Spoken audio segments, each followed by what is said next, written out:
на телеканале «Россия» продолжают «Вести Чувашия». В студии Дарья Паскарюк. Здравствуйте. На календаре четверг, 4 мая. Более 2500 мероприятий пройдут в Чувашии к 9 мая. О подготовке к празднованию 78-й годовщины Великой Победы говорили в Доме правительства. Акции к 9 мая пройдут по всей республике. Это и Георгиевская лента, Герои Победы, Чистые окна, торжественные митинги, патриотические фестивали, кинопоказы под открытым небом. А дворы рядом с домами, где живут ветераны, превратятся в настоящие сцены. Под окнами квартир героев организуют праздничные концерты.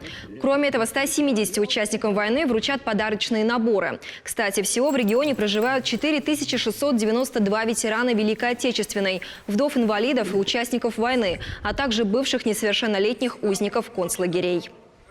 В ближайшие 5-10 дней в регионе планируют завершить массовый сев. Ранняя весна позволила выйти аграриям в поля раньше на 20 дней, 3 апреля. На сегодня же в республике посеяно более 160 тысяч гектаров.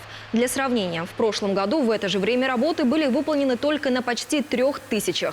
Лидеры посевной – Алатырский, Батревский и Яльчикский округа. Кстати, Чувашия на 4-м месте среди регионов ПФО по доведению господдержки до сельхозтоваропроизводителей. Аграрии республики получили 968 миллионов рублей из федерального бюджета. Это около трети от всей суммы субсидий, запланированных на этот год. А теперь к другой теме. Сегодня свой профессиональный праздник отмечают пожарные. Люди, которые ежедневно рискуют своей жизнью, спасая других.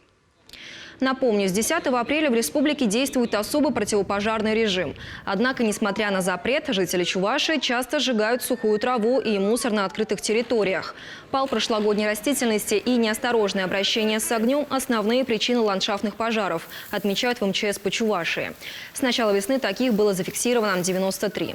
В ряде случаев огонь уничтожил дома и дачные постройки. Так что соблюдайте правила пожарной безопасности. Так вы убережете не только себя от печальных последствий, но и работы спасателям не добавите. Побывать в Третьяковской галерее, не выезжая из Чувашии. Такая возможность появится у жителей республики уже осенью. Тогда в Чебоксарах откроется выставка одной картины, где будет представлено полотно из Главного музея национального искусства России. Картина временно пропишется в филиале Чебоксарского художественного музея на улице Иванова. Кстати, недавно там побывала главный хранитель Третьяковки Татьяна Семенова и высоко оценила техническую составляющую учреждения. Какой же шедевр приедет в Чебоксары, решат жители республики. В ближайшее время планируется запустить опрос на эту тему в соцсетях. Таковы вести к этому часу. Желаю вам хорошего дня. Оставайтесь на телеканале «Россия».